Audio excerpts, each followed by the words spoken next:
Assalamualaikum warahmatullahi wabarakatuh. Halo semuanya. Perkenalkan, kami dari kelompok 12 proses stokastik Sensata A2. Nah, pada kesempatan kali ini kira-kira nih kita mau ngapain di SPBU ini? Nah Ilham, tepat sekali. Jadi pada malam hari ini kita sedang berada di salah satu SPBU yang ada di daerah Karangpilang, yaitu tepat di depannya Polsek Karangpilang, yaitu SPBU Mastrip Kedurus. Nah, jadi judul dari penelitian kami adalah efisiensi operasional pada sistem antrian motor menggunakan tunai dan non-tunai di SPBU dengan menggunakan multi channel parallel queue. Jadi tujuan dari penelitian kami ini adalah kami akan membandingkan bagaimana efektivitas dari penggunaan tunai maupun non-tunai ketika melakukan pembayaran di SPBU Ilham. Nah, betul banget. Tentunya output dari penelitian ini diharapkan dapat memberikan kontribusi ya dan memberikan saran untuk efektivitas terhadap dua metode tersebut. Nah, tanpa berlama-lama lagi langsung saja kita ikuti bagaimana keseruan videonya. Check it out.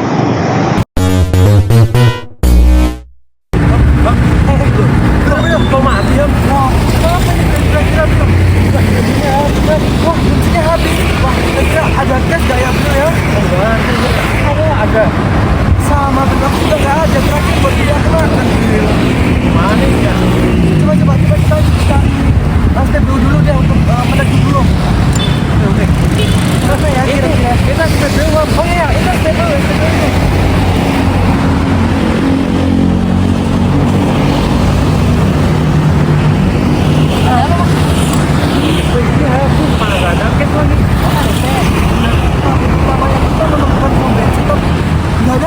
Gimana nih? Nah, kebetulan banget Mas, kita di pom bensin kita di sini itu bisa pakai QRIS.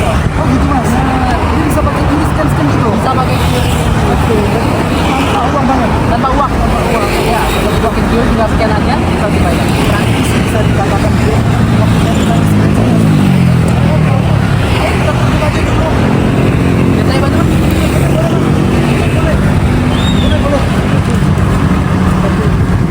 Boleh. Kan pembensinnya ya? Iya. Nah, itu Bril, ada QRIS Bril. Iya. Bisa nih. Wah, aman sih. Nah, aman. Saldoku mana Oke. masih banyak sih. Antri yuk. Tapi Ayo, QRIS ayo. semua aman kan? Aman, ya? santai aja. Oke, siap. Beneran bisa loh QRIS ternyata. Iya. Bentar. Aku scan dulu, buka Oke. dulu. Bisa kan? Mbak Brady, ini QRIS ya Mbak? Oke. Oh, lemot kan? Lemot. Bentar, aku kasih hotspot bentar. Aku kasih hotspot bentar. Udah. Woi, Mas, bentar. Bentar Mas, bentar. Bentar. Coba, bisa, udah belum? Nah, aman, Udah, aman. Oke, udah siap. Udah bisa kan? Aman. Bentar Mas, bentar.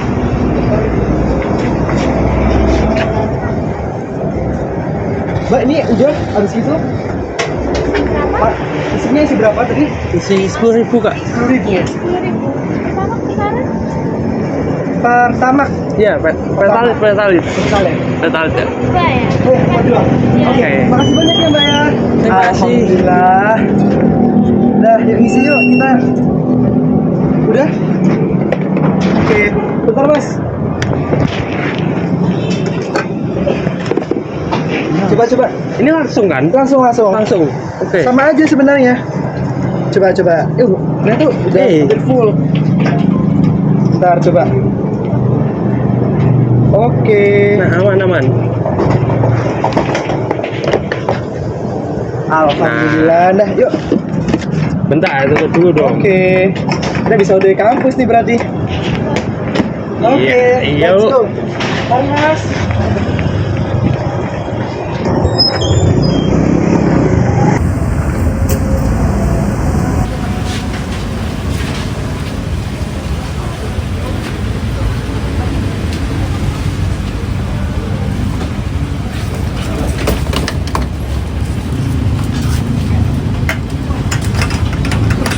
Alhamdulillah udah selesai Bril.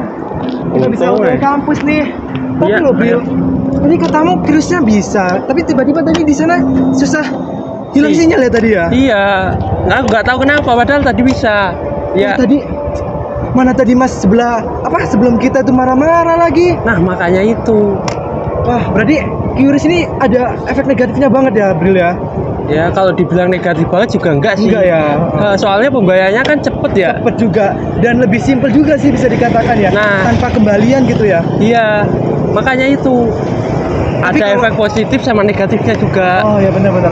Tapi mah kalau misalnya kayak gini kita akan merugikan orang di belakang kita gitu loh, Bril. Jadi lebih baik ada case aja deh kalau kayak gitu. Nah, iya betul. Nggak perlu pakai sinyal-sinyal gitu. Udah langsung berangkat aja. Yoi. Ayo.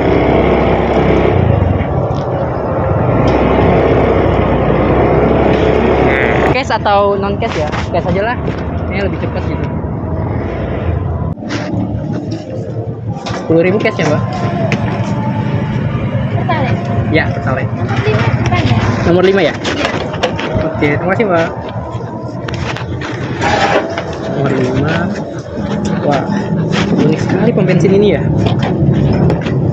Kan self service.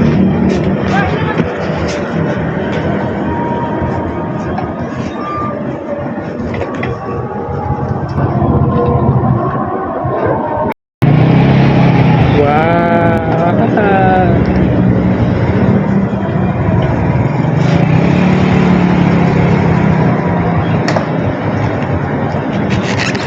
Wah, ternyata unik banget, guys.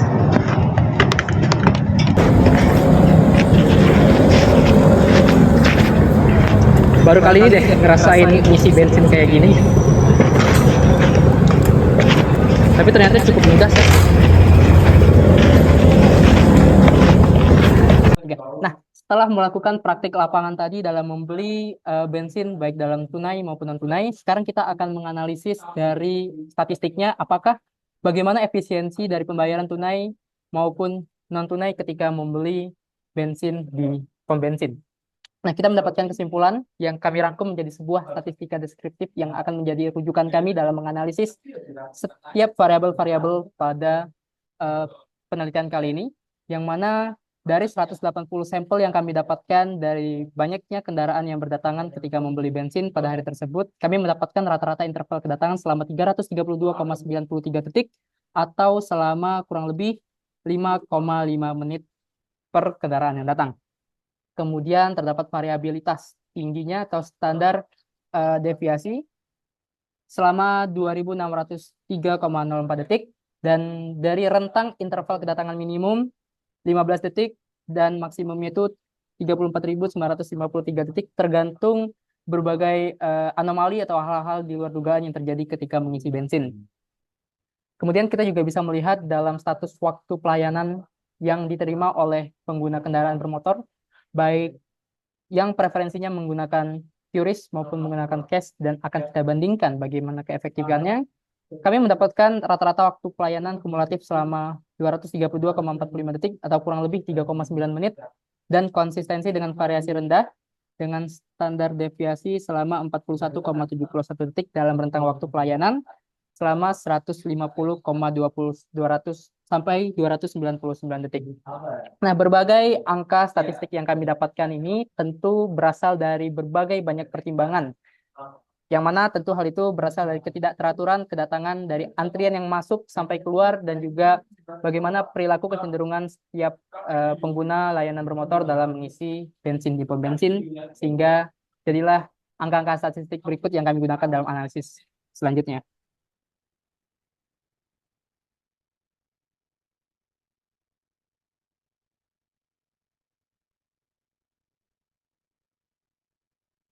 Baik, selanjutnya kami melakukan uji distribusi normal, baik untuk waktu kedatangan maupun untuk variabel waktu pelayanan dari setiap kendaraan yang datang. Untuk waktu kedatangan sendiri, berdasarkan uji Kolmogorov-Smirnov yang kami lakukan, menunjukkan untuk waktu kedatangan nilai dari p-value yaitu sebesar 0,071, di mana kurang dari atau lebih kecil dari 0,05. Hal ini berarti bahwa waktu kedatangan tidak mengikuti distribusi normal, yang mengindikasikan bahwa pola kedatangan pelanggan cenderung tidak teratur atau bersifat stokastik. Artinya, kedatangan pelanggan tidak mengikuti pola yang dapat diprediksi dengan model distribusi normal yang mungkin disebabkan oleh faktor-faktor eksternal lain, misalkan seperti cuaca maupun jam waktu kesibukan dari masyarakat. Selanjutnya untuk variabel waktu pelayanan, hasil yang kami dapatkan yaitu dengan nilai p-value sebesar 0,084 yang lebih besar dari 0,05. Hal ini mengindikasikan bahwa waktu pelayanan mendekati distribusi normal. Meskipun tidak sepenuhnya distribusi normal, yang berarti meskipun ada beberapa variasi dalam waktu pelayanan, secara keseluruhan proses pelayanan di SPBU menunjukkan tidak konsistensi dalam hal durasi.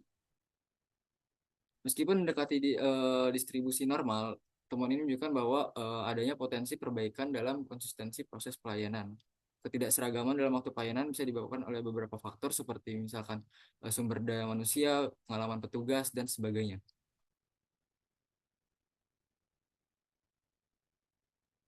Oke, untuk selanjutnya masuk ke utilitas sistem. Sebelum kita masuk pembahasan analisisnya, kita harus mengetahui terlebih dahulu apa yang dimaksud dengan utilitas. Utilitas dapat didefinisikan sebagai kegunaan atau nilai praktis pengujian untuk meningkatkan efisiensi. Dalam hal ini, kita ingin mengetahui pengujian nilai praktis dari SPBU yang sedang kita amati. Berdasarkan hasil analisis, maka dapat kita simpulkan bahwa tingkat utilitas sebesar 0,6991 atau sekitar 69,91%. Sehingga dapat kita katakan bahwa sistem relatif sibuk dan mendekati batas optimal utilisasi yakni sebesar 70-80%, sehingga memerlukan efisiensi untuk mencegah terjadinya bottleneck atau kesibukan yang terus-menerus. Sehingga dapat dikatakan bahwa tingkat utilitas sebesar 69,91% menunjukkan bahwa sistem berada dalam kondisi relatif sibuk dan mendekati batas optimal. Hal ini mengindikasikan perlunya langkah lebih lanjut untuk mencegah potensi bottleneck dan memastikan kelancaran operasional dari pom bensin tersebut.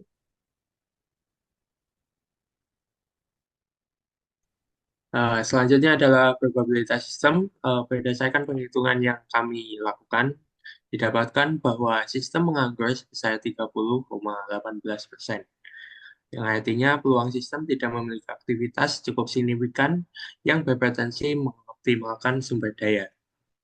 Lalu selanjutnya, probabilitas sistem dengan pelanggan 1 sebesar 21,0,7%,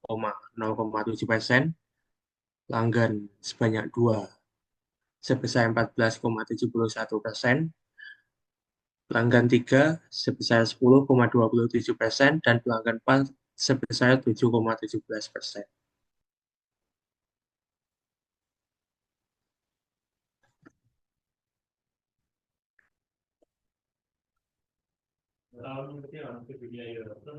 Baik, selanjutnya saya akan memaparkan terkait kinerja dari sistem antrian itu sendiri, yang mana kita dapat melihat dari analisis-analisis sebelumnya, bahwasanya dari segi jumlah pelanggan, dari hasil analisis yang sudah kami lakukan, kami mendapatkan angka rata-rata pelanggan dalam sistem itu sebanyak 2,31, dengan pelanggan di dalam antrian atau sebelum masuk sistem itu sebesar 1,62 jika dirata-ratakan.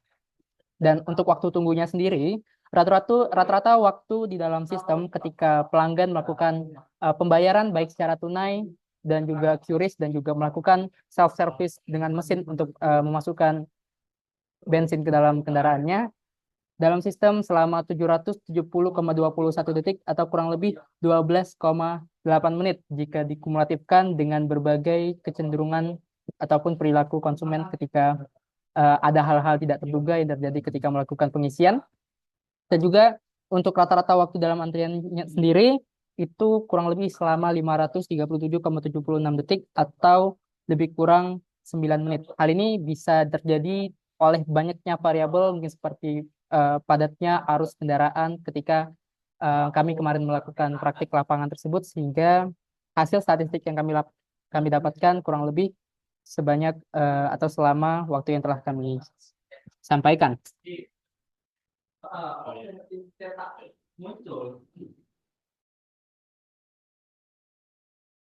Baik, selanjutnya untuk kesimpulan yang bisa kami dapatkan, yang pertama yaitu untuk efisiensi dari operasional itu sendiri.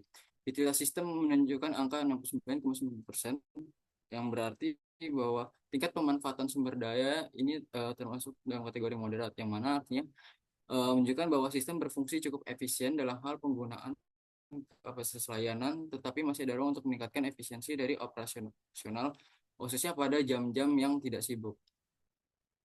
Meskipun utilisasi sistem ini moderat, waktu tunggu pelanggan itu cenderung panjang dengan rata-rata waktu tunggu kurang lebih 12,8 menit, yang mengindikasikan bahwa peluang untuk mengurangi waktu tunggu bisa disebabkan karena ketidakteraturan dalam kedatangan pelanggan atau ketidakkonsistenan dalam waktu pelayanan. Selanjutnya, untuk variabilitas proses, pola kedatangan tidak teratur menunjukkan bahwa hasil uji distribusi ini menunjukkan bahwa pola kedatangan pelanggan cenderung tidak teratur. Kedatangan pelanggan tidak dapat diprediksi dengan mudah, sehingga menambah kompleksitas dalam pengelolaan antrian. Faktor-faktor eksternal yang mungkin mempengaruhi dari variabilitas proses ini, di mana yaitu misalkan ada yang jam sibuk dari masyarakat, cuaca, dan sebagainya. Selanjutnya untuk kapasitas dari sistem. Sistem saat ini menangani 2-3 pelanggan secara simultan, yang mana artinya dalam kondisi normal, pom bensin mampu mengelola beberapa pelanggan dalam satu waktu dengan cukup baik. Namun ketika jam sibuk, terdapat resiko dari penumpukan antrian karena adanya fluktuasi jumlah pelanggan yang datang, sehingga melebihi kapasitas yang ada. Dalam hal ini, pembatasan kapasitas atau pengelolaan waktu tunggu perlu ditimbangkan untuk menghindari terjadinya antrian panjang yang dapat mengurangi pengalaman pelanggan ketika mengisi bensin itu sendiri. Oke, untuk selanjutnya kita akan masuk ke saran dan rekomendasi yang dapat kita berikan kepada SPBU terkait. Yang dimana seperti yang sudah dijelaskan oleh teman saya sebelumnya, perihal statistika deskriptif hingga utilitas kepadatan suatu sistem SPBU tersebut, maka kita dapat merekomendasikan atau memberikan saran bahwa yang pertama, kita bisa untuk melakukan optimasi sumber daya, yang dimana kita dapat menambahkan petugas pada jam-jam yang sangat padat, khususnya yang kita analisis yakni kurang lebih di jam 5 hingga jam 9. Selanjutnya ada implementasi sistem antrian paralel.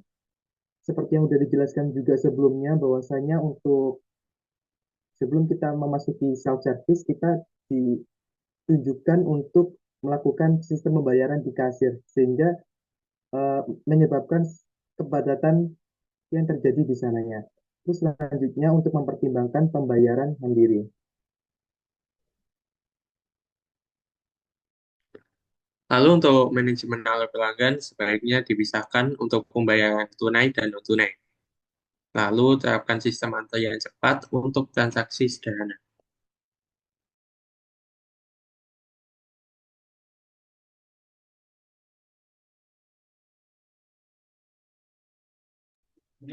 Baik, sebagai penutup, tentunya dari hasil penelitian telah kami lakukan, tentu harapannya kita dapat bersama melihat bagaimana situasi ataupun flow arus yang terjadi ketika kita membeli bensin, dan tentunya konsumen juga dapat memilih bagaimana preferensinya, apakah memilih dengan membayar secara tunai ataupun non tunai, karena itu pasti akan berpengaruh terhadap jalannya dari arus kendaraan bermotor di lalu lintas ketika membeli bensin itu sendiri.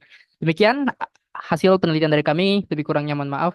Assalamualaikum warahmatullahi wabarakatuh.